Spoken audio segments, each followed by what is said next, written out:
엄마가 묻고 심리학이 대답하는 우리 아이 마음 보고서. 장유경 지음, 북하우스 출판. 안녕하세요, 스윗샌디입니다. 지난 영상에서 부모의 유형이 크게 4가지로 나뉜다는 말씀을 드린 적이 있는데요. 오늘은 3번째로 통제형 부모에 대해 알려드리려고 영상을 준비해봤습니다.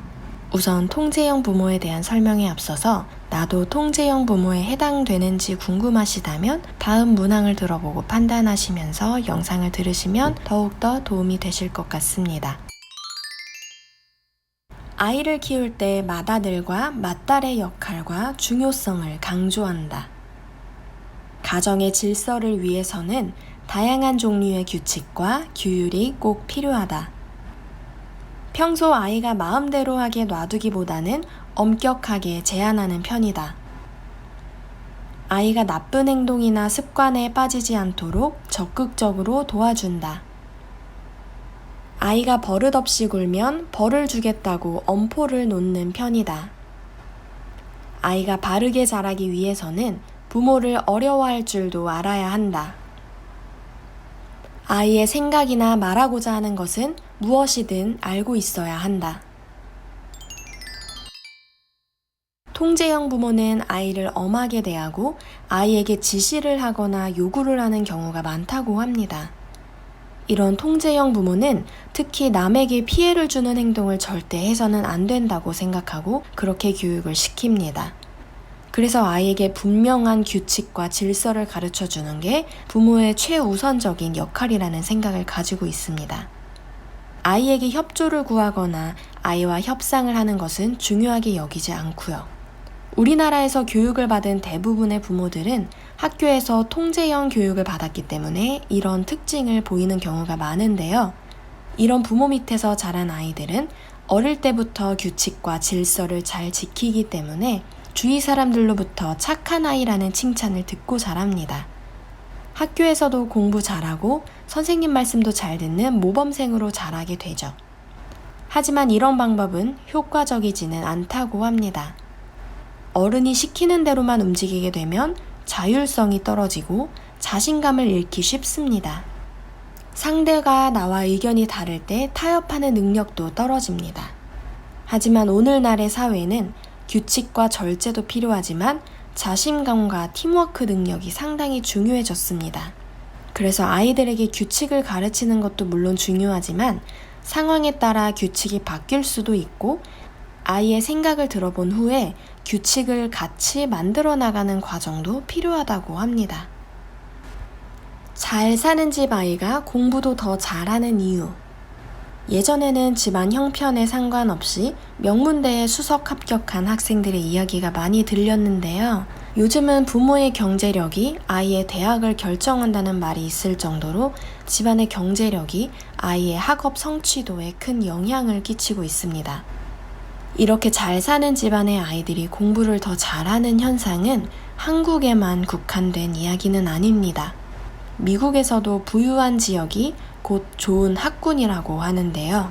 저는 초등학생 때부터 고등학생 때까지 학창시절을 캐나다에서 보냈는데요.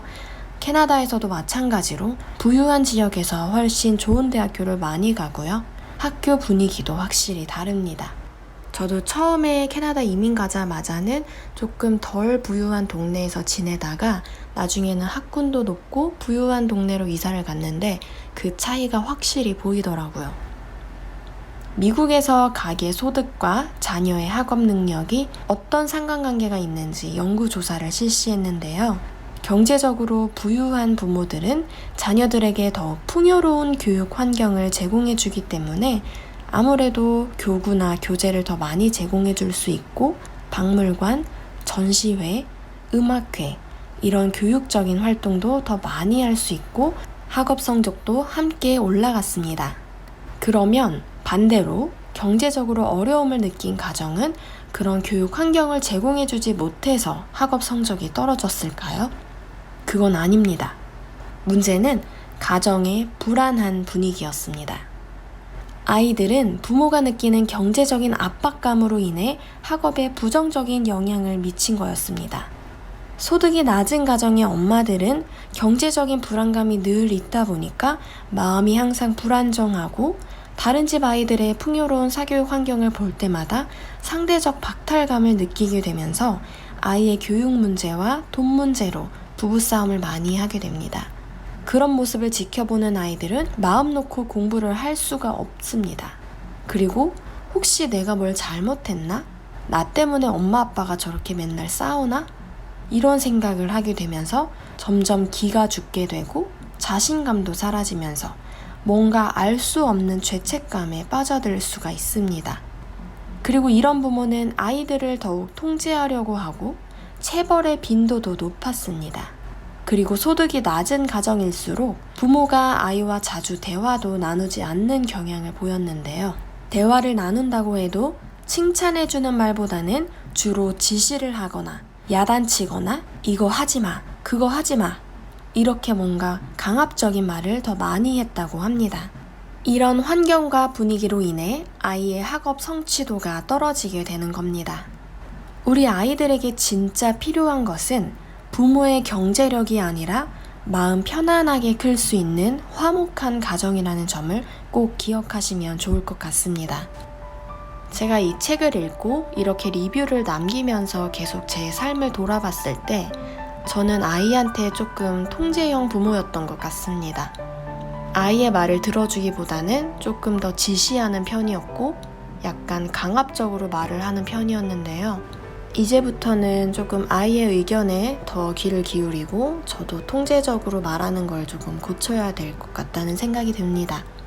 통제형 부모에 대한 여러 가지 사례와 개선 방안들은 책에 더 다양하게 많이 나와 있고요. 저는 그 중에 일부만 발췌하여 전해드렸습니다. 제가 오늘 알려드린 내용이 아이를 키우는 과정에서 조금이나마 도움이 되셨으면 좋겠고요. 다음 영상은 4가지 부모 유형 중 마지막으로 비판형 부모에 대한 이야기를 전해드리도록 하겠습니다. 구독 버튼 누르시면 저의 좋은 영상들을 주기적으로 받아보실 수 있습니다. 좋아요 버튼도 잊지 말고 부탁드릴게요. 감사합니다.